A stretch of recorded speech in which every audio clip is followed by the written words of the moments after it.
One হচ্ছে মুমিন। Number one কি? মুমিন। একটু কথা বলুন। নাম্বার ওয়ান মুমিন, নাম্বার টু হচ্ছে কাফির, নাম্বার থ্রি হচ্ছে মুনাফিক। মুনাফিক। কোরআনুল কারীম মানব মণ্ডলীকে কয় ভাগে ভাগ করেছেন? তিন ভাগে। তিন ভাগে। এক নাম্বার কি? মুমিন। মুমিন মুত্তাকি, দুই নাম্বার হচ্ছে কাফির, তিন নাম্বার হচ্ছে মুনাফিক। মুনাফিক।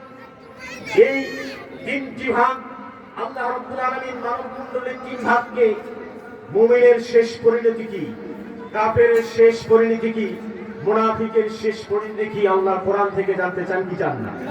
জোরে জানতে চান কি চান না? চাই। আল্লাহ রাব্বুল আলামিন কত সুন্দর করে ঘোষণা করে দিলেন, এক নাম্বার হলো মুমিন। মুমিনের সর্বশেষ ঠিকানা কি হবে? আমরা মুমিন, কালেমা গ্রহণ করেছি, আল্লাহকে এক বলে স্বীকার করেছি, করি কি নাই? জান্নাতকে বিশ্বাস করি কি করি না? জাহান্নামকে বিশ্বাস করি কি করি না? এই পৃথিবীতে এসেছি, সারা জীবন থাকবো না, মরে যাব। কবরে জীবন যাপন করতে হবে, কবর থেকে হাসর হবে, বিচার হবে, জান্নাত জাহান্নামে চলে যেতে হবে, এটা বিশ্বাস করি কি করি না? আমরা মুমিন। আমাদের একটা লক্ষ্য উদ্দেশ্য আছে। এই পৃথিবীতে আল্লাহ রাব্বুল আলামিন ছেড়ে দিয়েছেন, আশরাফুল মাখলুকাত হিসেবে আমাদেরকে সৃষ্টি করেছেন। কথা বলেন ঠিক কিনা? শ্রেষ্ঠ সৃষ্টির সেরা জীব হিসেবে আল্লাহ পাক মানুষকে নির্বাচিত করেছেন। সুবহানাল্লাহ বলেন। আল্লাহ রাব্বুল আলামিন উত্তমভাবে সৃষ্টি করলেন। লাকাদ কাররামনা বনি আদম, বিশেষ করে বনি আদম সন্তানকে আল্লাহ পাক সম্মানিত করেছেন। সম্মানিত করে শুধু শেষ করে নাই, আল্লাহ রাব্বুল আলামিন সম্মানিত মানুষকে সম্মানের সাথে রিজিক দিয়েছেন। জোরে জোরে বলুন সুবহানাল্লাহ। সম্মানিত রিজিক। গরু বলেন, ছাগল বলেন, যত জন্তু বলেন, তাদের খাবারের সামনে সব মাথা ধুয়ে খায়। ছাগল যখন খাবার খায় মাথা কি হয়? নত হয়ে যায়। গরু যখন খাবার খায় মাথা নত হয়ে যায়। প্রত্যেকটা জীবজন্তু খাবারের সাথে মাথা নত করে। আল্লাহ পাকের আশরাফুল মাখলুকাত বনি আদম সন্তানকে শ্রেষ্ঠত্ব ঘোষণা দিয়েছেন।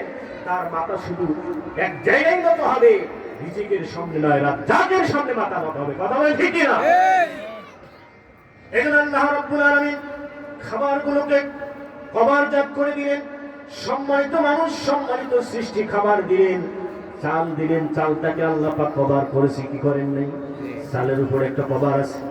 ধানটা কভার করে, কভারটা শেষ করে মেশিনে ভাঙানোর পর চালটা বের হয়, তারপরে ভাত রান্না হয়। কথা বলে ঠিক কিনা? সম্মানিত মেহমানকে, সম্মানিত সৃষ্টিকে আল্লাহ পাক সম্মানের সাথে খাবার দিয়ে দিলেন, চাল। এরপরে ভাত ভাবে পেলাম।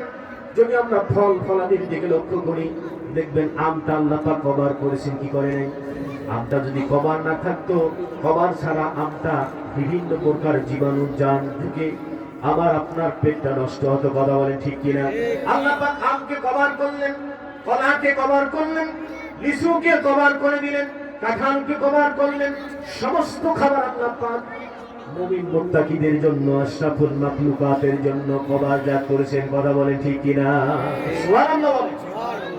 এই মানব মণ্ডলীকে আল্লাহ রাব্বুল আলামিন সুন্দরময়, সুন্দর ক্যাটাগরিকে আল্লাহ পাক সৃষ্টি করেছেন। অন্য কোন সৃষ্টিকে এত সুন্দর আল্লাহ পাক দেয় নাই। জোরে জোরে বলুন সুবহানাল্লাহ। এজন্য আল্লাহ পাক সূরাতুত তিনে সুন্দর করে বলেছেন, লাকাদ খালাকনাল ইনসানা ফি আহসানি তাকওয়িম। আল্লাহু আকবার বলেন। আল্লাহ পাক উত্তম ক্যাটাগরিতে, উত্তম চেহারায় আমাদেরকে সৃষ্টি করেছেন। এই মানব মণ্ডলীকে আল্লাহ পাক কোরআন দিয়ে তিন ভাগে ভাগ করলেন। এক নম্বর হলো মুমিন, দুই নম্বর হলো কাফির, তিন নম্বর হলো মুনাফিক। কয়টা হলো? জোরে বলুন কয়টা? জোরসে বলেন কয়টা? তিনটা। এই তিনজনের তিনটা পরিণত হবে। মুমিনদের শেষ পরিণতি হবে আমরা মুমিন, আমরা মুত্তাকি, আল্লাহওয়ালা, খোদা ভীতি অর্জন করতেছি, আল্লাহকে ইবাদত করতেছি। লক্ষ্য হলো আল্লাহ পাক যেন দয়া পরবশ হয়ে তার সুন্দর নিয়ামত জান্নাতটা যেন দান করে দেয়। কথা বলেন ঠিক কিনা? আল্লাহু আকবার বলেন। এটা মুমিনের শেষ পরিণতি কি? আল্লাহ রাব্বুল আলামিন মুমিনের শেষ পরিণতি কোরআনুল কারীমের 18 নম্বর সূরা, সূরাতুল কাহফ, আয়াত নম্বর 160 আল্লাহ পাক মুমিনের শেষ ঠিকানা জানায় দিলেন। ইন্নাল্লাযীনা আমানু, ইন্নাল্লাযীনা আমানু ওয়া আমিলু الصالحات كانت لهم جنات الفردوس نزلا আল্লাহু আকবার বলেন আল্লাহ পাক জানালেন নিশ্চয়ই যারা ঈমান এনেছে ওয়া আমিলুস সালিহাত নেক আমল করেছে ভালো কাজ করেছে কানাত লাহুম জান্নাতুল ফিরদাউস নুজুলা আমি আল্লাহ পাক তাদের জন্য জান্নাতের সর্বোচ্চ জান্নাত জান্নাতুল ফিরদাউস বরাদ্দ করে দিয়েছি জোরে জোরে বলুন সুবহানাল্লাহ আল্লাহু আকবার মুমিনের শেষ ঠিকানা কি আল্লাহ জান্নাত শেষ পরিপূর্ণ জান্নাত আল্লাহ পাক মুমিনের জান্নাত দিয়েছেন আল্লাহ পাক পরিষ্কার ভাবে আরেকটা আয়াত আল্লাহ পাক সুন্দর করে জানায় দিয়েছেন কোরআনুল কারীমের 9 নম্বর সূরা সূরাতুত তাওবা আয়াত নম্বর 111 আল্লাহ পাক মুমিনকে প্রকাশ্যভাবে ডাইরেক্ট ভাবে সুন্দর করে জানায় দিলেন আমরা বলেন ইন্নাল্লাহা আশতারা মিনাল মুমিনিনা আনফুসাহুম ওয়া আমওয়ালাহুম বিআন্না লাহুমুল জান্নাহ আল্লাহু আকবার আল্লাহ পাক মুমিনের জান এবং মাল ইন্নাল্লাহা আশতারা মিনাল মুমিনিনা আনফুসাহুম ওয়া আমওয়ালাহুমুল জান্নাহ আল্লাহ পাক মুমিনের এবং জান ও মালকে খরিদ করে নিয়েছেন কিসের বিনিময়ে আল্লাহ পাক জান্নাতের বিনিময়ে আমি আপনার সমস্ত মাল সম্পদ জান্নাতের বিনিময়ে আল্লাহ পাক খরিদ করে নিয়েছেন জোরে জোরে বলুন সুবহানাল্লাহ আল্লাহু আকবার বলেন ওয়া আমওয়ালাহুম বিআন্না লাহুমুল জান্নাহ জীবন এবং সম্পদ যা কিছু আছে সবটাই আল্লাহ পাক জান্নাতের বিনিময়ে খরিদ করে নিয়েছেন সুবহানাল্লাহ বলেন বলে এটা আমার জীবন আপনি বলেন এটা আমার ফ্ল্যাট আপনি বলেন এটা ব্যাংকে আমার অ্যাকাউন্ট আপনি বলেন এটা গাড়ি আমার এটা জমি আমার আসলে গাড়ি বাড়ি টাকা পয়সা ব্যাংক ব্যালেন্স সবকিছু আপনার জীবন আপনার সম্পদ সবকিছু কিসের বিনিময়ে আল্লাহ পাক খরিদ করেছেন আমার কথা কি বুঝতেছেন আপনারা একটু আওয়াজ করেন কিসের বিনিময়ে আল্লাহ পাক খরিদ করেছেন জান্নাতের বিনিময়ে আল্লাহ পাক খরিদ করেছেন চিৎকার করে বলুন সুবহানাল্লাহ সুবহানাল্লাহ এজন্য আল্লাহ পাক অন্য আয়াতে বলেছেন কুল ইন্না সালাতি ونسوكي ومحياي ومماتي لله رب العالمين الله أكبر নামাজ আমার রোজা আমার জিকির আমার কুরবানি আমার জীবন আমার মরণ সবটাই আল্লাহর জন্য যে আল্লাহ পাক तमाम জাহানের প্রতিপালক জোরে জোরে বলুন সুবহানাল্লাহ আল্লাহু আকবার আমার ভাইরা বুঝতে পারলাম মুমিনের শেষ ঠিকানা কি জান্নাত জোরে বলেন জান্নাত জান্নাত হলো শেষ পরিণতি এবার কাফিরের ঠিকানা আছে না নাই আছে জোরে বলেন আছে না নাই আল্লাহ পাক কাফিরের ঠিকানার জন্য আল্লাহ পাক বললেন মুমিন হলো জান্নাতের ঠিকানা আর কাফির দুই নম্বর যে কোরআন দিয়ে তিনটি শ্রেণী বিন্যাস করলাম এক নম্বর হলো মুমিন মুমিনের শেষ পরিণতি বুঝলাম জান্নাত আর পরে দুই নম্বর হলো কাফির যারা আল্লাহ আল্লাহ রাসূলের সাথে দুশমনি করে যারা ইসলাম সম্পর্কে দুশমনি করে তারা হলো কাফির কথা বলে ঠিক কি না আল্লাহ আল্লাহ রাসূলের ইসলামের উপর যারা দুশমনি করে ইসলামকে স্টপ করে দেওয়ার জন্য দিনরাত যারা চেষ্টা করে তারা হলো কাফির আর যারা ইসলাম লেবাস ধরে ঈমান আনার পরে মুখে লেবাসদারি লেবাস টুপি লেবাসে ভেসে শুরুতে যারা মুমিন তারা তলসুতা কাটে দলে দলে ইসলামের বিরুদ্ধে যারা কুফরি করে তারা হলো মুনাফিক কথা বলেন ঠিক কিনা কাফির এবং মুনাফিক এদের শেষ পরিণতি কি হবে কাফির তো ডাইরেক্ট ইসলামের বিরোধিতা করে মুনাফিক ইনডাইরেক্ট ইসলামের বিরোধিতা করে যদি ঘরের শত্রু হয় সেই শত্রুকে দমানো বড় কঠিন হয়ে যায় কথা বলেন ঠিক কিনা আর দুই নম্বর হলো কাফির তিন নম্বর হলো মুনাফিক কাফির এবং মুনাফিকের কি অবস্থা হবে শেষ পরিণতি কি হবে আল্লাহ রাব্বুল আলামিন 9 নম্বর সূরা সূরাতুত তাওবার 68 নম্বর আয়াতে আল্লাহ পাক কাফির এবং মুনাফিকের সম্পর্কে শেষ পরিণতি তাদের কি হবে আল্লাহ তাদের ব্যাপারে কি বলেছেন এই কথাটা আল্লাহ রাব্বুল আলামিন সূরাতুত তাওবা 9 নম্বর সূরা 68 নম্বর আয়াতে আল্লাহ পাক সুন্দর করে জানাই দিলেন وعد الله المنافقين والمنافقات والكفار نار جهنم خالدين فيها هي حسبهم ولا ولعنهم الله ولهم عذاب مقيم الله أكبر কাফির এবং মুনাফিক সম্পর্কে তাদের শেষ করে দিতে হবে وعد الله المنافقين والمنافقات মুনাফিক পুরুষ হোক কিংবা নারী হোক মুনাফিক পুরুষ হোক কিংবা নারী হোক কাফির পুরুষ হোক বা নারী হোক যেই হোক না কেন ওয়াল কুফারা দুইটা জাতিকে মুনাফিক হয় একটা পুরুষ হয় একটা মহিলা হয় কথা বলে ঠিক কিনা কাফির দুই জাতিকে দুই ক্যাটাগরিকে একটা পুরুষ একটা মহিলা আল্লাহ বলেন মুনাফিক পুরুষ হোক কিংবা নারী হোক কাফির পুরুষ হোক কিংবা নারী হোক নার জাহান্নাম খালিদিনা তাদের জন্য আমি আল্লাহ রাব্বুল আলামিন জাহান্নামের আগুন ব্যবস্থা করে রেখেছি যেখানে তারা খালিদিনা ফিহা অনন্তকাল অবস্থান করবে জোরে বলুন নাউযুবিল্লাহ আল্লাহু আল্লাহ তাআলা ওয়াদা করেছেন মুনাফিক এবং কাফির জাহান্নামে চিরস্থায়ী কথা বলে ঠিক না আল্লাহ পাক বলেন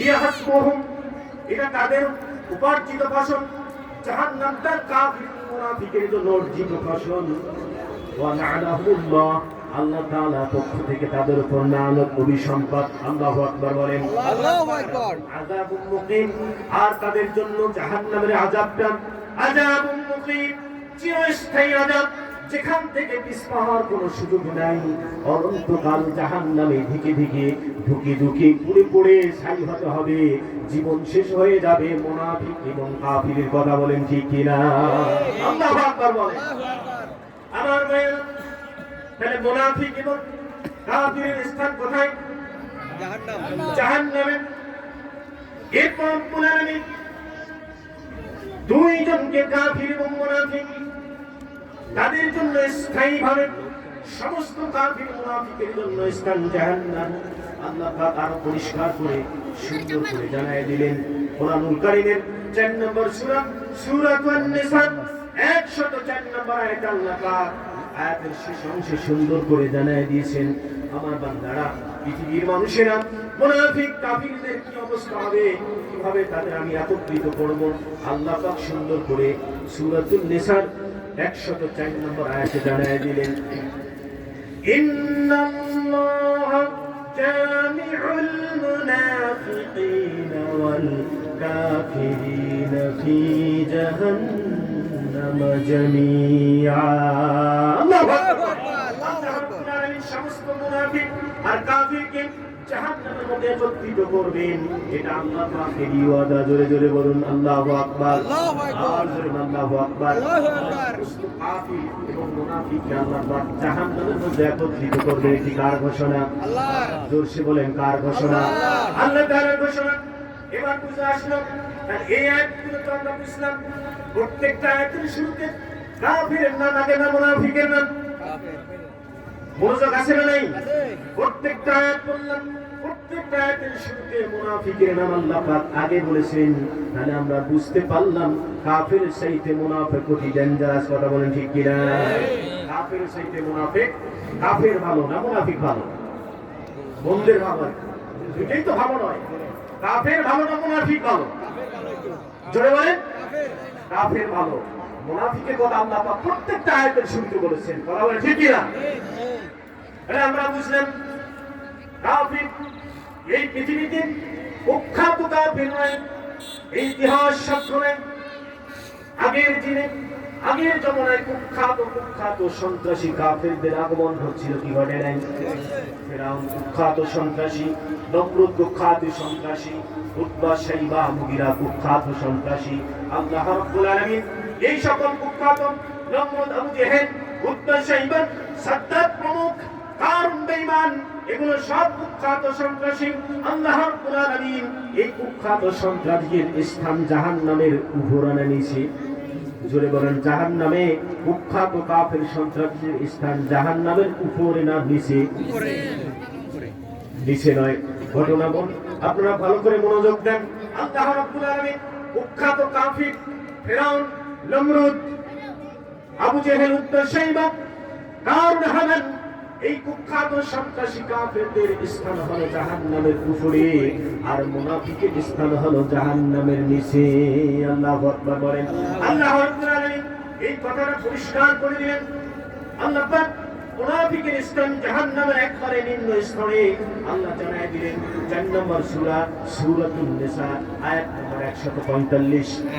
আল্লাহ পাক জানায় দিলেন কাফিরের স্থান হলো জাহান্নামের উপরে আর মুনাফিকের স্থান হলো জাহান্নামের নিচে। আল্লাহ পরিষ্কার করে দিলেন ইন্নাল মুনাফিকিনা ফিদ দারকিল আসফালি মিনান নার। আল্লাহু আকবার বলেন।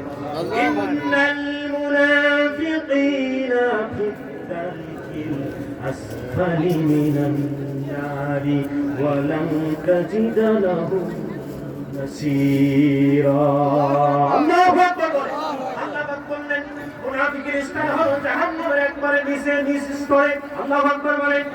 ওয়ালান তাজিদা লাহুম নাসীরা। আল্লাহ জানাই দিলেন মুনাফিকরা সেই জাহান্নামের নিম্ন স্তরে পতিত হবে।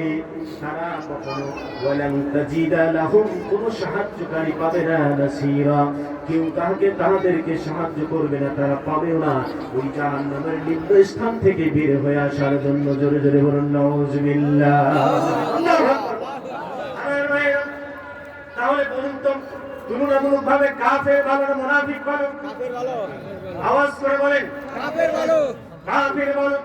মুনাফিক খুবই ডেঞ্জারাস একটা সাবজেক্ট আজকে আমার জন্য নির্ধারণ করা হয়েছে আমার ভাইয়েরা। মুনাফিক হলো কাফের চাইতে দুর্ধর্ষক। কাফেরকে চেনা যায়, মুনাফিককে চেনা যায় না। কথা বলেন ঠিক কিনা? মুনাফিককে এর কোনো সাইনবোর্ড নাই, এর কোনো ব্যানার নাই, এর কোনো দেশ নাই, এর কোনো নির্দিষ্ট স্থান নাই। কাফেরকে যদি আমরা দেখতে চাই, কাফেরের দেশ যদি আমরা খুঁজে দেখতে চাই, তাহলে আমেরিকায় গেলে কাফেরকে দেখা যায়। কথা বলেন ঠিক কিনা? আওয়াজ করে বলেন ঠিক কিনা? এরপরে ইহুদিকে যদি দেখতে চাই, ইহুদি দেশ হলো ইসরায়েল। কথা বলেন ঠিক কিনা? ইসরায়েলে গেলে ইহুদিদের দেখা পাওয়া যায়। এরপর ইহুদি মুশরিক সেখানে দেখা পাওয়া যায়। এরপর মুসলমান যদি দেখতে চাই, মুসলমান বাংলাদেশে আছে না নাই? আছে। মুসলমান পার্সেন্ট আকারে 93% মুসলমান বাংলাদেশে বসবাস করে। কথা বলেন ঠিক কিনা? তাহলে মুসলমানের দেশ আছে বাংলাদেশ, কাফির খ্রিস্টানের দেশ হলো আমেরিকা, ইহুদি দেশ হলো ইসরায়েল, এরপর মুসলমানের দেশ হলো বাংলাদেশ, এরপর হিন্দু আছে না নাই? জোরে বলে আছে না নাই? বাংলাদেশে হিন্দু আছে।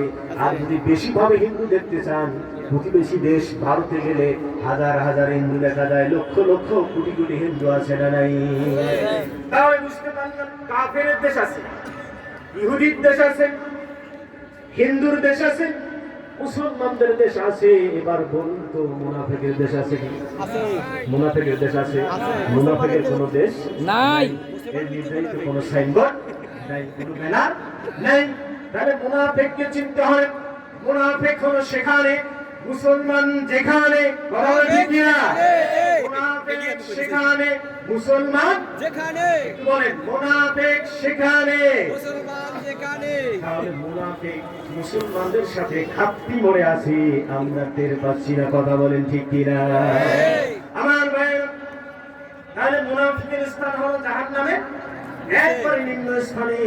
একটা কুয়ার ভিতরে 1000 ইট যদি ফেলানো হয়, একটা কুয়াতে যেখানে মিস্ত্রি কাজ করে ইটটাকে কুয়ার মধ্যে ফেলানো, বলুন তো 1000 ইটের ভিতরে সর্বপ্রথম যে ইটটা পড়বে সেটা কি উপরে থাকবে না নিচে থাকবে? নিচে থাকবে না উপরে থাকবে? সর্বশেষ যে ইটটা পড়বে এটাই হলো সর্বশেষ ইট, এটা হলো নিম্ন স্তর। তার উপরে 1000 ইট পড়ে গেল। আসলে বলুন তো ওই নিচের ইটটা শত চেষ্টা বড় হলো মিস্ত্রি কিংবা ওই কারিগর ওই নিচের ইটটা কি তুলতে পারবে?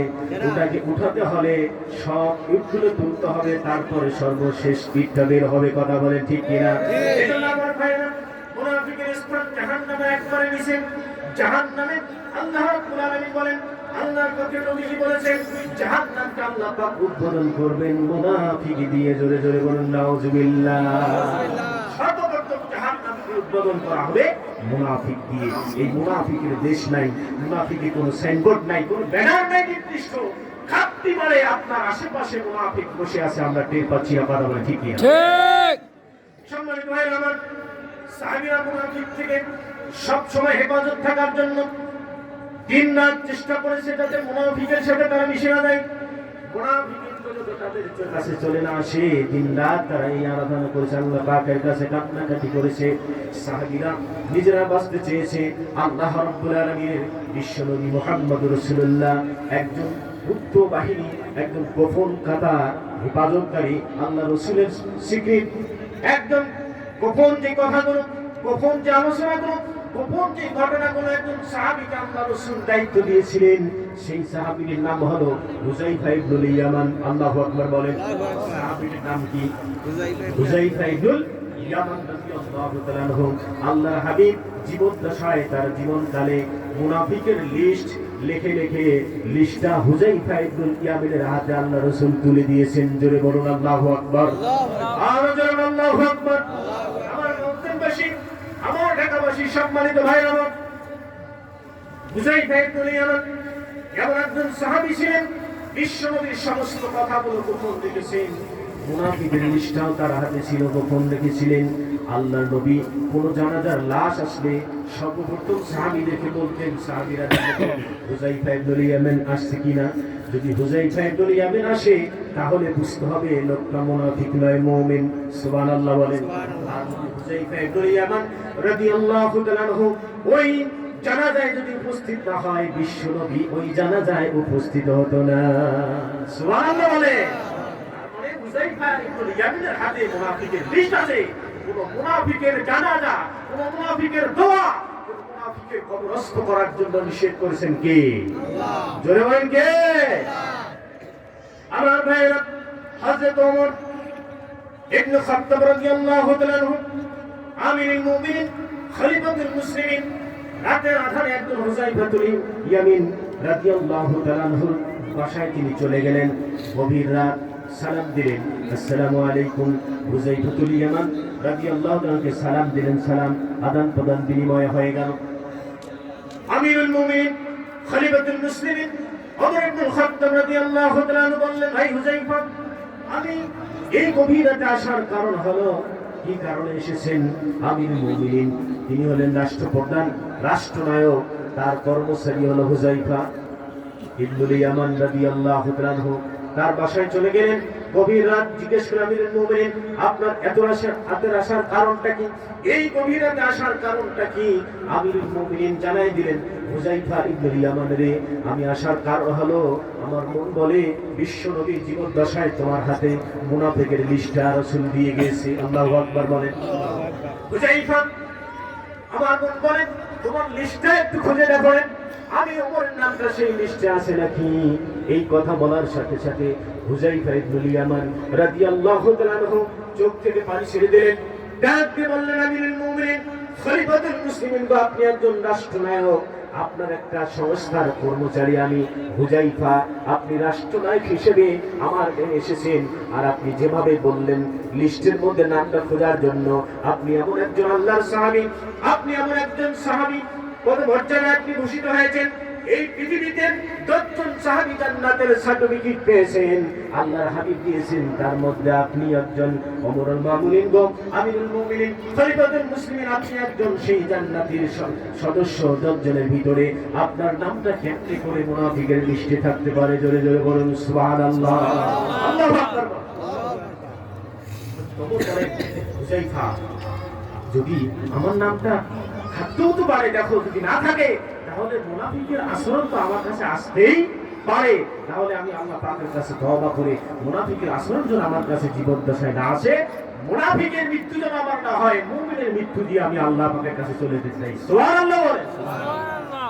এজন্য আমার ভাইরা, আমিরুল মুমিনিন, খলিফাতুল মুসলিমিন হযরত ওমরের মর্যাদা আল্লাহ পাক এত বাড়ায় দিয়েছেন। বিশ্বনবী বলেছেন, এই পৃথিবীতে আমি হলাম শেষ নবী, আমার পরে আর কোন নবী আসবে না। লা নাবিয়্যা বাদি লাকানা ওমর। আল্লাহু আকবার বলেন। আমি হলাম শেষ নবী, আমার পরে পৃথিবীতে আর কোন নবী আল্লাহ পাক পাঠাবেন না। লাউ কানা নাবিয়্যান লাকানা ওমর। আল্লাহ পাক যদি কাউকে নবী হিসাবে পৃথিবীতে পাঠিয়ে দিতেন, আমরা আল্লাহ পাক আমার উমরকে নবী বানায় দিতেন। জোরে জোরে বলুন সুবহানাল্লাহ। আল্লাহু আকবার। সম্মানিত ভাই আমার, এই মুনাফিক কাফের ভালো না মুনাফিক ভালো? জোরে বলেন কাফের ভালো। মুনাফিকের কোনো সাইনবোর্ড আছে, কোনো দেশ আছে, কোনো লেবাস আছে, কোনো ব্যানার নাই, কোনো পরিচয় নাই। তাহলে আমরা বুঝতে পারলাম মুসলমান যেখানে মুনাফিক আছে সেখানে, মুসলমান যেখানে ঘাটতি করে বসে আছে মুনাফিক সেখানে। কথা বলে ঠিক কিনা? এই মুনাফিক আবির্ভাবটা কখন হলো? মুনাফিকের আবির্ভাব কখন ঘটলো? আল্লাহ রাব্বুল আলামিন কিতাবের মধ্যে বিশ্বনবী সুন্দর করে জানায় দিয়েছেন মুনাফিকের আবির্ভাব কখন ঘটলো। মক্কার জমিনে বিশ্বনবীর 13টি বছর কেটেছে। কথা বলে ঠিক কিনা? 13টি বছরে মুনাফিকের আবির্ভাব ঘটে নাই। মদিনায় হিজরত করে যাওয়ার পরে আল্লাহ নবী বিশ্বনবী মদিনায় হিজরতের পূর্বক্ষণে মদিনায় দুটো পুত্র ছিল, একটা হলো আউস, একটা হলো খাজরাজ। দুটোর নাম কি? একটা আউস, একটা খাজরাজ। এই দুটো পুত্র দাঙ্গা হামলা বিশাল গেঞ্জাম অনেকদিন যাবত ধরে, দীর্ঘদিন ধরে মদিনায় চলছিল। কথা বলে ঠিক কিনা? আল্লাহ হাবিব বিশ্বনবী মুহাম্মদ রাসূলুল্লাহ হিজরত করে ওই আউস এবং খাজরাজ দুটি গোত্রের মধ্যে মীমাংসা করে দিলেন। আল্লাহ পাকের হাবিব মীমাংসা করে দিতেন, কাজিয়া ফাসাদ গ্যাঞ্জাম বাড়াতেন না, তিনি মিলাই দিতেন। সুবহানাল্লাহ বলে। সুবহানাল্লাহ। সমাজে কিছু লোক দেখা যায় গ্যাঞ্জাম বাড়ায় দেয়, মিলাই দেয় না। কথা বলে ঠিক কিনা? এটা হলো লেবাসধারী মুনাফিক। কথা বলে ঠিক কিনা? যারা গ্যাঞ্জাম সৃষ্টি করে, সন্ত্রাসী করে, হাইজিকার করে, লুটপাট করে, দাত্তাহামা করে, এটা হলো মুনাফিকের গোষ্ঠী। কথা বলে ঠিক কিনা? কারা মুনাফিক? মুনাফিকের স্বভাব চরিত্র সামনে আসলে একটু গভীর মনে খারাপ লাগতেছে না? খারাপ লাগতেছে? আসলে মুনাফিক কারা, কি খাসলত আমার কাছে থাকলে আজকে ধরা পড়বে, আপনার কাছে ধরা। সকলেই এই মুনাফিক থেকে বাঁচার জন্য আল্লাহর কাছে দোয়া করব। কথা বলে ঠিক কিনা? ঠিক। সম্মানিত ভাই আমার, আউস এবং খাজরাজ এই দুইটা গোত্রের লিডার ছিল। একজন ব্যক্তি, তার নাম হলো আব্দুল্লাহ ইবনে উবাই ইবনে সুলুল। কথা বলেন ঠিক কিনা? মুনাফিকদের লিডার আব্দুল্লাহ ইবনে উবাই ইবনে সুলুল। আউস এবং খাজরাজ গোত্রের লিডার ছিলেন। তারা এই দুই গোত্র থেকে এই লিডারকে তারা কি করেছেন? নির্বাচিত করেছেন সামনে রাষ্ট্রনায়ক বানার জন্য, ক্ষমতায় বসার জন্য। এই লিডারের জন্য একটা তারা সুন্দর মুকুট তৈরি করেছিল। জোরে বলুন আল্লাহু আকবার। তার জন্য মুকুট মদিনায় আউস এবং খাজরাজ দুই গোত্র মিলে এই মুনাফিক আব্দুল্লাহ ইবনে উবাই ইবনে সুলুল এত গ্রহণযোগ্যতা অর্জন করে দুই দলের মধ্যে সেরা আসে, মহব্বতের মানুষ ছিল। তার জন্য তারা দুই দল মিলে রাষ্ট্র ক্ষমতায় মদিনায় রাষ্ট্রেই বসানোর জন্য, রাষ্ট্রনায়ক করার জন্য একটা মুকুট তারা আগে থেকে তৈরি করেছে। আল্লাহু আকবার বলেন। বিশ্বনবী যখন মদিনায় আগমন করলেন, আউস এবং খাজরাজ দুটি গোত্রের মধ্যে যখন মীমাংসা করে দিলেন, দুই গোত্রের মধ্যে মহব্বতের মানুষ এখন কে হয়ে গেল? জোরে বলুন কে হয়ে গেল? বিশ্বনবী মুহাম্মদ রাসূলুল্লাহ দুই গোত্রের মধ্যে মহব্বতের মানুষ হয়ে গেল। জোরে জোরে বলুন সুবহানাল্লাহ। এবার তারা সিদ্ধান্ত নিল এই মুকুটটা আব্দুল্লাহ ইবনে উবাইকে দেওয়া যাবে না। এত সংঘাত, এত দাঙ্গা দীর্ঘদিনের এই সন্ত্রাসী এই কর্মকাণ্ড, এই ফাসাদকে যিনি মিলাই দিলেন, এই লোকটা সাধারণ কোনো মানুষ হতে পারে না। এটি আল্লাহ পাকের শেষ নবী মুহাম্মদুর রাসূলুল্লাহ সাল্লাল্লাহু আলাইহি ওয়াসাল্লাম। দুই গোত্রের মহব্বতের মানুষ এখন বিশ্বনবী হয়ে গেল, কিন্তু আল্লাহ পাক বিশ্বনবীকে রহমত হিসেবে প্রেরণ করেছেন। ওয়ামা আরসালনাকা ইল্লা রাহমাতাল লিল আলামিন। আল্লাহু আকবার বলেন। আল্লাহ পাক বলেন, নবী হে, বিশ্বের মধ্যে আমি হলাম আলামিন, তামাম জাহানের প্রতিপালক রব, আর আপনাকে বিশ্বের আলমের সমস্ত জাহানের রহমত হিসেবে প্রেরণ করেছি। জোরে জোরে বলুন সুবহানাল্লাহ।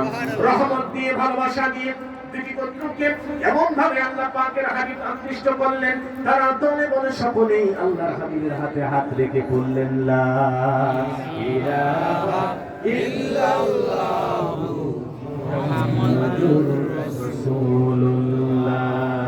লা ইলাহা ইল্লাল্লাহ। জোরে লা ইলাহা ইল্লাল্লাহ। লা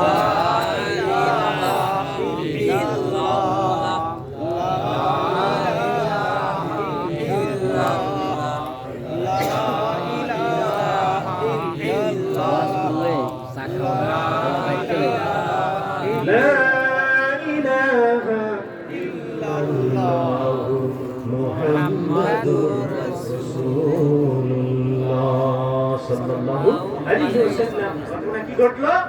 সমস্ত সম্প্রদায় দুই গোত্রের সকলেই কালেমা পড়ে কি হয়ে গেল? মুসলমান হয়ে গেলেন। তারা সিদ্ধান্ত নিল মদিনার রাষ্ট্রনায়ক হবে বিশ্ব নবী মুহাম্মদ রাসূলুল্লাহ সাল্লাল্লাহু আলাইহি ওয়াসাল্লাম। লিল্লাহি তাকবীর, লিল্লাহি তাকবীর। আল্লাহু আকবার। রাষ্ট্রনায়ক কে? বিশ্ব নবী মুহাম্মদ রাসূলুল্লাহ। রাষ্ট্র তিনি চালায়েছেন। আজকে কিছু সম্প্রদায় মানুষ বলে মোল্লারা থাকতো মসজিদে আর মাদ্রাসায়, তারা রাষ্ট্রের কথা বলে কেন? বলুন তো তাদের মাথায় কি স্ক্রু ঢিল আছে না টাইট আছে?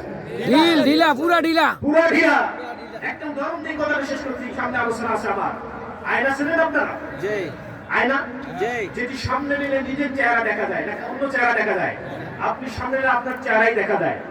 কথা বলে ঠিক কিনা? ঠিক। একজন গ্রামের সাদা ভোলা মানুষ, একবারে সাদা ভোলা মানুষ, নরম মানুষ, মূর্খ জাতের মানুষ, জীবনে আয়না দেখেনি।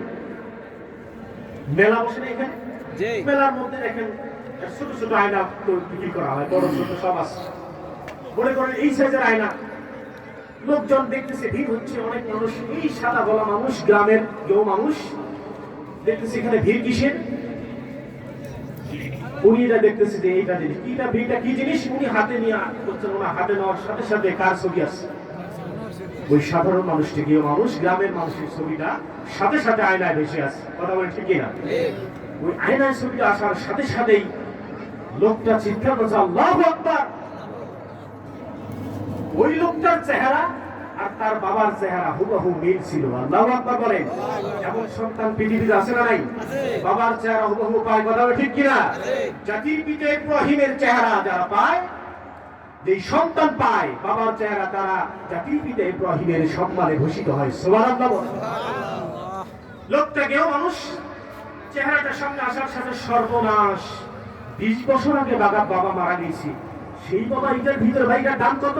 25 টাকা। 25 টাকা দিয়ে আয়নাটা নিয়ে বাবার মতো যখন মনে হয় বের করে করে দেখে আর দেখে দেয়। কথা বলে ঠিক কিনা? বাবার মহব্বত সন্তান আছে না নাই? আছে না নাই? যার বাবা চলে যায় সেই তো বলে বাবার কথা। আজকে আমি আবেগতাড়িত হচ্ছি। আমার বাবা ইন্তেকাল করে কবরে চলে গিয়েছেন। বাবার বিয়োগ বেদনা আমি বুঝি ভাই। যাদের বাবা চলে গেছে মাথার থেকে একটা ছাদ মনে হয় ভেঙে গেছে। কথা ঠিক। বাবার কথা মনে হয় যে মানুষটা সযত্নে চাদরের নিচে ওই আয়নাটা রেখে দেয়, বাবার কথা মনে হলে ওই চাদরের নিচ থেকে আয়নাটা বের করে বাবার চেহারা দেখে আর মহব্বত করে চোখ থেকে পানি ছেড়ে দেয়। এই ঘটনা কয়েকদিন চলতে থাকলে হঠাৎ করে তার প্রিয়তমা স্ত্রী দেখে, ব্যাপার কি? আমার স্বামী আমার এই লুকিয়ে লুকিয়ে কি দেখে, এবার আজকে দেখার দরকার আছে। স্বামী যখন লুকিয়ে লুকিয়ে দেখলো, এবার ওই জিনিসটা যখন চাদরের নিচে রেখে দিল, স্বামী চলে যাওয়ার তার প্রয়োজনের কাজে যখন চলে যায়, স্ত্রী এই ফাঁকে চাদরের নিচ থেকে যখন আয়নাটা বের করছে, আয়না বের করার সাথে সাথে সামনে নিয়ে বলে সর্বনাশ। এই মহিলা গৃহ মহিলা, গ্রামের মহিলা। বলুন তো মহিলা সামনে গ্লাস আয়নাটা নেওয়ার সাথে সাথে কার ছবি আসছে? মহিলার ছবি। ওই সর্বনাশ হাউমাউ করে কান্না শুরু করছে। সর্বনাশ, আয় আল্লাহ কি হয়ে গেল, আমার জীবন শেষ, ধরনে বাঁচাবে। হাউমাউ করে মহিলার কান্নাতে এমন কথা বলে ঠিক কিনা? এবার শাশুড়ি আম্মা খুব ভাবা বলা মানুষ বলে, কি বৌমা কাঁদে কেন? 2 মাসের ঘরের ভিতরে বৌমা কাঁদে কেন? কি হয়েছে? আম্মা জান সর্বনাশ তো হয়েছে। কি হয়েছে? আমাকে রেখে আপনার ছেলে আরেকটা বিবাহ করছে। ঘটনা ব্যাস খাইছি কি খাই নাই? কি ব্যাপার, কোথায় বিবাহ করছে? এই যে দেখো আপনার আরেকটা নতুন বৌমা। যখন এই আয়নাটা ওই শাশুড়ি আম্মা দিছে, বলুন শাশুড়ি আম্মার ছবির আয়না আছে কি আসে না? শাশুড়ি আম্মা এবার এই শাশুড়ি বলছে সর্বনাশ, ছেলে তুমি বিবাহ করবে ভালো কথা, শরীয়তে তো 4টা বিবাহ করা যায়। ফাঙ্কিহুমা তাওবালাকুম মিনান নিসা মাসনা ওয়া সুলাসা ওয়া রুবা। আল্লাহু আকবার বলে। 1 জন 2 জন 4 জন পর্যন্ত স্ত্রী গ্রহণ করা যায়। এরপর আল্লাহ পাক বলছেন তারপরে একটা হলে ভালো হয়। কথা বলেন ঠিক কিনা? এবার এই শাশুড়ি বলে, বেটা বিবাহ করেছিস ভালো কথা, কিন্তু আমার মতো এত বৃদ্ধ মহিলাকে, এই বৃদ্ধকে বিবাহ করছিস কেন? বলুন তো এই স্বামী, এই স্ত্রী, এই শাশুড়ি, এই 3 জনের আয়না সম্পর্কে কোনো অভিজ্ঞতা আছে? আওয়াজ করে কোনো অভিজ্ঞতা আছে? এই স্বামী, এই স্ত্রী, এই শাশুড়ির আয়না সম্পর্কে কোনো অভিজ্ঞতা নেই। যাদের কোরআন সম্পর্কে কোনো অভিজ্ঞতা নাই তারাই বলে কোরআনে কোনো রাজনীতি নেই। কথা বলে ঠিক কি? তারাই বলে কোরআনে কোনো রাজনীতি নেই। আমরা আল্লাহ পাক কোরআনটা রাজনীতিতে ভরে দিয়েছেন, সমাজনীতি, যুদ্ধনীতি, রাজনীতি, রাষ্ট্রনায়ক, তৃতীয় নন্নি কুন্নি সাই বিস্তারিত খুলে খুলে আমরা আল্লাহ পাক কোরআনে সন্নিবেশিত করেছেন। কথা বলে ঠিক কিনা? তারা বলে কোরআনে রাজনীতি নাই, তারা টাক্কা মুনাফিক। কথা বলে ঠিক কিনা? নারায়ে তাকবীর! রাজত্ব বাংলার জমিনে কায়েম হওয়া যেতে যাবে না, যাবে না, যাবে না। ঠিক! আমার এই কথায় কারা কারা একমত আছেন? তুই হাত তুলে আল্লাহকে দেখবি না। আল্লাহু আকবার! আল্লাহু আকবার! ঘরে ঘরে জালো! বেজার হয়েছেন নাকি? জেলা! ঘটনা চলবে, আলোচনা চলবে। চলবে! টাক্কা মুনাফিক আজকে ধরাই দেব। আল্লাহু আকবার বলেন। আল্লাহু আকবার! একবারে নির্ভেজাল মুনাফিক। সম্মানিত ভাইরা আমার, আল্লাহ রাব্বুল আলামিন এই মুনাফিকের নেতা আব্দুল্লাহ ইবনে উবাই ইবনে সালুল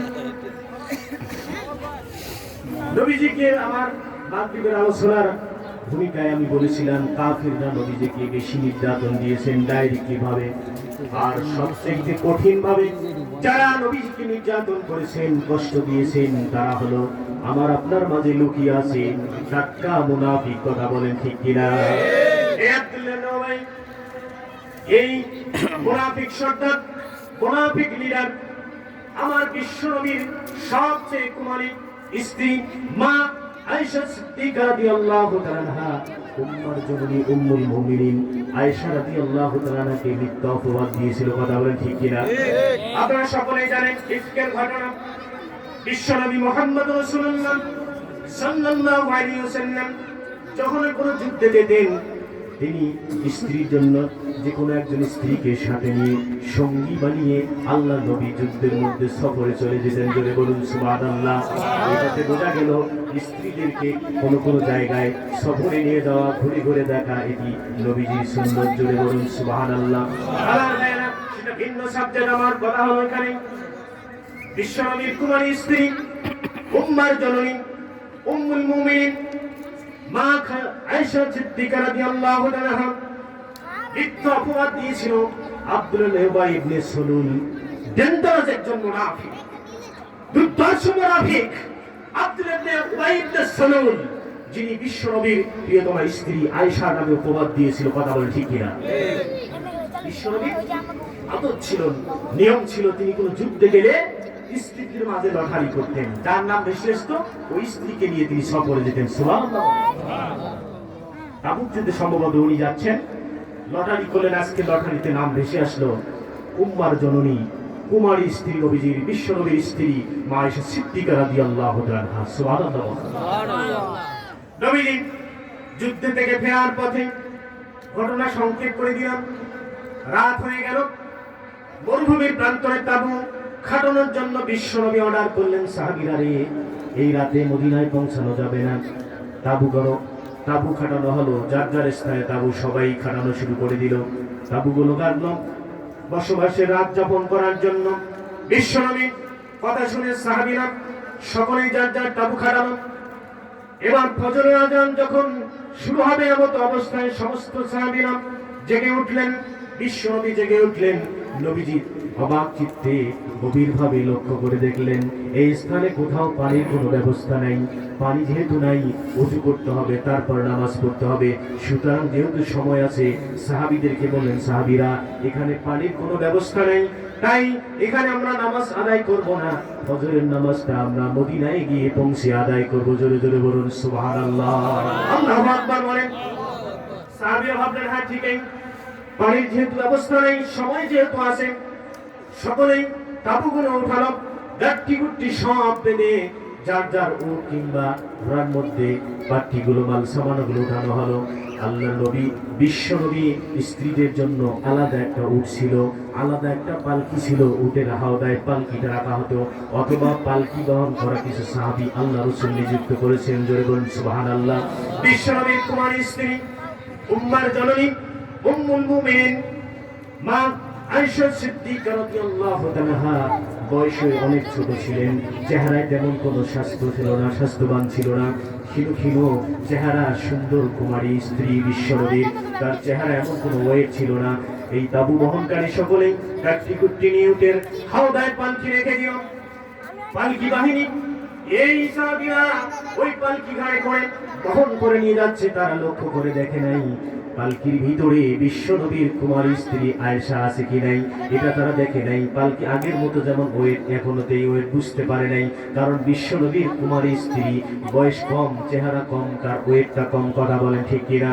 আমার ভাইয়েরা, বিশ্বনবীর সঙ্গিনী, সফর সঙ্গিনী, উম্মার জননী, উম্মুল মুমিনিন আয়েশা রাদিয়াল্লাহু তাআলা আনহা, প্রাকৃতিক ডাক্তার এসেছে, তিনি যেহেতু এই সফরের সঙ্গে হয়ে যাবে, এখনো সময় আছে, তিনি ফজরের আগ দিয়ে তার প্রাকৃতিক জরুরত সারার জন্য দূরের পাহাড়ে উঁচু টিলায় তিনি আড়ালে চলে গেলেন। জোরে জোরে বলুন সুবহানাল্লাহ।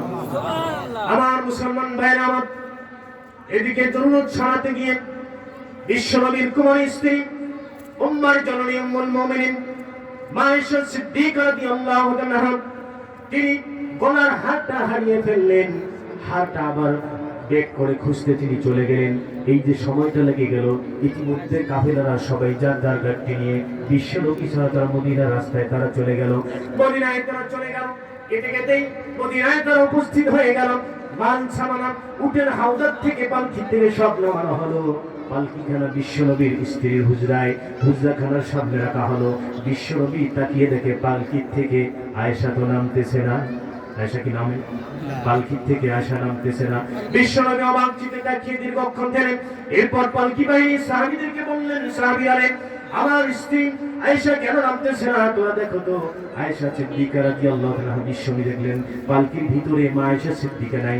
এবার ওই পালকি বাহিনী সাহাবীদের বলল, কি ব্যাপার, তোমরা কি দেখো নাই? তারা বলল, বিশ্বনবী ইয়া রাসূলুল্লাহ হাবিবাল্লাহ, আমরা বুঝতে পারি নাই, যেহেতু মা উম্মার জননী, আমাদের মার চেহারা তেমন কোনো ওয়েটের নাই, আমরা বুঝতে পারি নাই। তিনি থাকলেও যেমন, না থাকলেও তেমন ওয়েটে আমরা মনে হয় ভিতরে ছিল অবস্থায় নিয়ে এসেছি।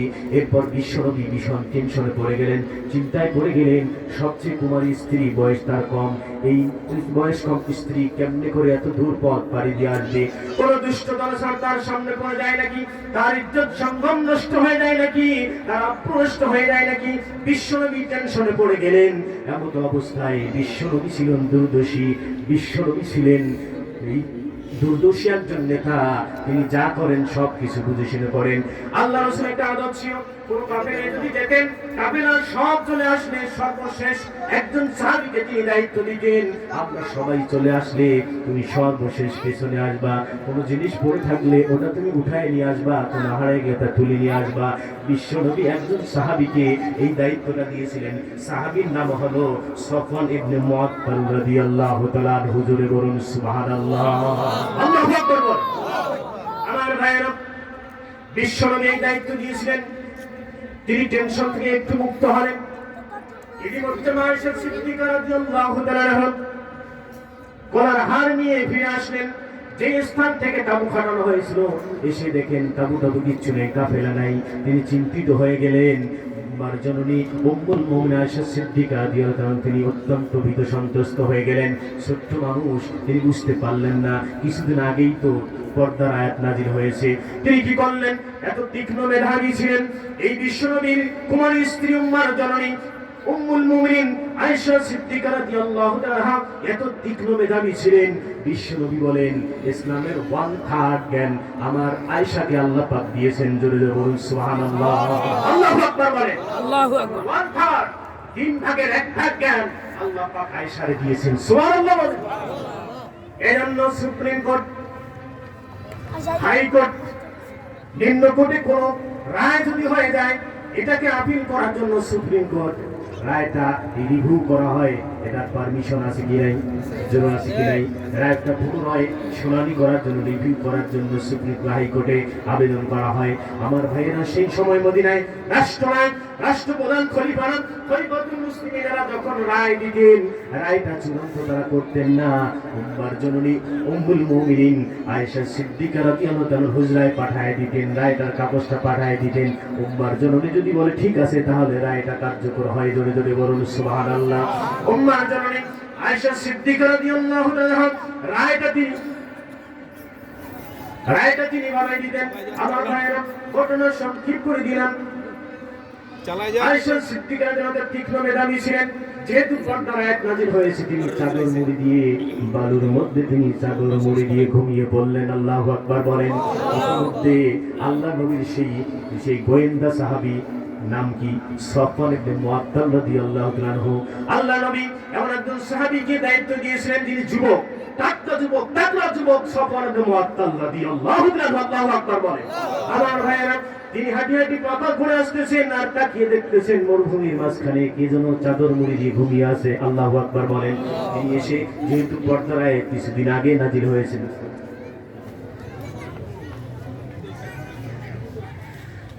5 মিনিট সময় নিলাম হুজুরের কাছ থেকে। কি বলেন আপনারা? ঠিক আছে, চালাই যান। উম্মার জননী উম্মুল মুমিনিন আয়েশা সিদ্দিকা রাদিয়াল্লাহু তাআলা আনহা চাদর মুড়ি দিয়ে ঘুমিয়ে আছেন। কিছুদিন আগে পর্দার আয়াত নাযিল হয়েছে। সফওয়ান ইবনে মুআত্তাল রাদিয়াল্লাহু তাআলা যুবক, তাকড়া যুবক, হিষ্টপিষ্ট চেহারা নিয়ে তিনি কি কাজ করলেন? আমরা হলে তো চাদরটা টান দিতাম অথবা গা ধরে নাড়াতাম। তিনি কি করলেন? সামনে গিয়ে তিনি কি করলেন? হাল্লাকাল্লাহু, তিনি জোরে জোরে লা হাওলা ওয়ালা কুওয়াতা বললেন অথবা ইস্তিজা করলেন, ইন্না লিল্লাহি ওয়া ইন্না ইলাইহি রাজিউন। তিনি জোরে জোরে পড়তে লাগলেন। জোরে বলুন সুবহানাল্লাহ। এজন্য বিপদে পড়তে হয় ইন্না লিল্লাহি ওয়া ইন্না ইলাইহি রাজিউন। আল্লাহ বলেন, আল্লাযীনা ইযা আসাবাতুহুম মুসিবাতুন ক্বালু ইন্না লিল্লাহি ওয়া ইন্না ইলাইহি রাজিউন। আল্লাহু আকবার বলেন। জোরে জোরে চিল্লায়ে তিনি বললেন, জোরে জোরে ইন্না লিল্লাহ পড়ার পরে লা হাওলা ওয়ালা কুওয়াতা বলার পরে মা আয়েশা সিদ্দিকার ঘুম ভেঙে গেল। তিনি চিনতে পারলেন বিশ্বনবীর সহধর্মিণী উম্মার জননী উম্মুল মুমিনিন মা আয়েশা সিদ্দিকা। ও মা, আপনি হলো উম্মার মা, আমার মা উম্মার জননী। আপনার সঙ্গম নষ্ট হবে, চরিত্র নষ্ট হবে না, এটা আমার দায়িত্ব। আমি সফওয়ান ইবনে মুআত্তাল, আমার দায়িত্ব হলো ফরজ দায়িত্ব। আপনি আমার উটের হাওদায় বসে পড়ুন। একই হাওদায় একই পালকি যদি আমরা দুজন বসি, দুষ্ট চাইতে মানুষেরা তারা বলবে দুইজনকে একখানে দেখে নানান তালবাহানা নানান কথা তারা জুড়ে দেবে।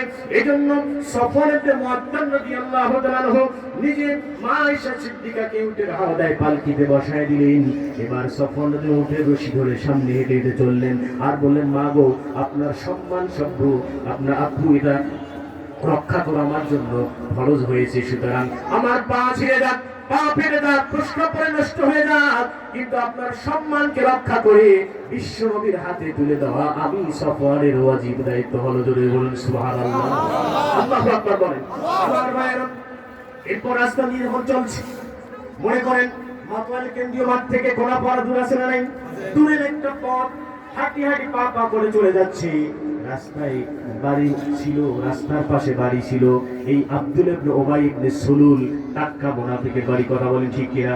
যখন তিনি দেখলেন, তাড়াতাড়ি করে ছড়িয়ে দিলেন মদিনায়। শুনছেন খবর, বিশ্ব নবীর কুমারী স্ত্রীর সাথে একজন যুবককে দেখা গিয়েছে। আল্লাহু আকবার বলেন। নানান কথা ছড়াছড়ি শুরু হয়ে গেল। বিশ্ব নবীর কাছে ঘটনা পৌঁছে গেল। আমার ভাইয়েরা, লম্বা ঘটনা। এক পর্যায়ে বিশ্ব নবী এই স্ত্রীর তালাক দেওয়ার জন্য তার সবচেয়ে কবি সাহাবী হাসান বিন সাবিত রাদিয়াল্লাহু তাআলা হাজির হয়ে গেলেন। তিনি ইসলামের পূর্ব যুগ পেয়েছিলেন, ইসলামের পরের যুগ পেয়েছিলেন। নবীজিকে বললেন, ইয়া রাসূলুল্লাহ, আপনি আমার স্ত্রী আয়েশাকে আপনি তালাক দিয়ে দেন। এই ঘটনা যখন ছড়িয়ে পড়ল, ওমর ইবনে খাত্তাব তিনি চলে আসলেন। চাদর গায়ে দিতে পারেন নাই। আটশত হয়ে জনসভা হয়ে বিশ্বনবীর হুজরাত ডানে বামে পিছনে জানা নাই, দরজায় কিছু বিদায়। বিশ্বনবী বলেন, ওমর কেন তুমি কিছু যাচ্ছ ভিতরে? এরকম আল্লাহর হাবিবের পারমিশন পেয়ে ওর যখন ঘরে ঢুকলেন, বিশ্বনবীকে বললেন, নবীজি আপনি আপনার স্ত্রীকে তালাক দিতে পারেন না। আপনি জানেন না আব্দুল উবাই ইবনে সুলুল তিনি হলো টাটকা মুনাফিক। আপনার ইসলাম অনেক ক্ষতি করেছে, আপনার পিছনে নামাজ আদায় করেছে, আপনার মতো টুপি, আপনার মতো পাগড়ি, আপনার মতো জুব্বা ঠিকই পড়েছে, কিন্তু তলে তলে ইসলামের সাংঘাতিক সে ক্ষতি করেছে। আল্লাহু আকবার বলেন। আমার ভাইরা, আপনি তালাক দিতে পারেন না। আপনি যদি তালাক দেন, তাহলে আবু বকরের ফ্যামিলিটা সবচেয়ে আপনাকে বেশি ভালোবাসে। এই পরিবারটা নষ্ট হয়ে যাবে, ধ্বংস হয়ে যাবে। ওমরের কথা অনুযায়ী আল্লাহ রাসূল বলেন, তোমার কথা অনুযায়ী তালাক থেকে তিনি পিছপা হন। আমার আল্লাহ তো এখন পর্যন্ত কোনো নির্দেশ দেয় নাই। এরপর যায় আম্মু উম্মার জন্য আয়েশা সিদ্দিকা, আল্লাহ পাকের হাবিব 1 মাসের জন্য বাবার বাড়িতে পাঠিয়ে দিলেন। 1 মাস বাবার বাড়িতে থাকার পরে বিশ্ব নবীর কাছে যখন আয়াত নাযিল হয়ে গেল, আল্লাহ রাব্বুল আলামিন টাটকা মুনাফিকের জন্য, এই মুনাফিকের জন্য আয়াত নাযিল হয়েছে। কথাগুলো বলা সম্ভব হবে না। রব্বুল আলামিন মুনাফিকের জন্য দোয়া এবং জানাজার জন্য আল্লাহ পাক নিষেধ করেছেন। ওমরের দিনে জামাত টেনে বিভিন্ন জায়গায় তিনি আটকেছেন। ওমরের আটকানোটা, তার এই মতামতটা আল্লাহ পাক 25টি জায়গায় কোরআন হিসাবে আল্লাহ পাকের রাসূলের উপর কোরআন নাযিল করেছেন। জোরে বলুন সুবহানাল্লাহ। আল্লাহু আকবার। সম্মানিত হাজিরিন, মেহমানকে বসে রেখে আমার আলোচনা কিন্তু লম্বা। আমার আলোচনা ছিল মুনাফিকের পরিচয়, টাটকা মুনাফিকের আলামত খাসলত প্রায় 15টা। একটু বলতে পারলাম না। আল্লাহ পাক যতটুকু বলেছি, আল্লাহ পাক আমাকে নিজে আমল করার তৌফিক দিন, আপনাদেরকে আমল করার তৌফিক দিন। আল্লাহ পাক সবাইকে সে তৌফিক দিন। আমিন। ওয়া আখিরু দাওয়ানা আলহামদুলিল্লাহি রাব্বিল আলামিন। আসসালামু আলাইকুম ওয়া রাহমাতুল্লাহি ওয়া বারাকাতুহু।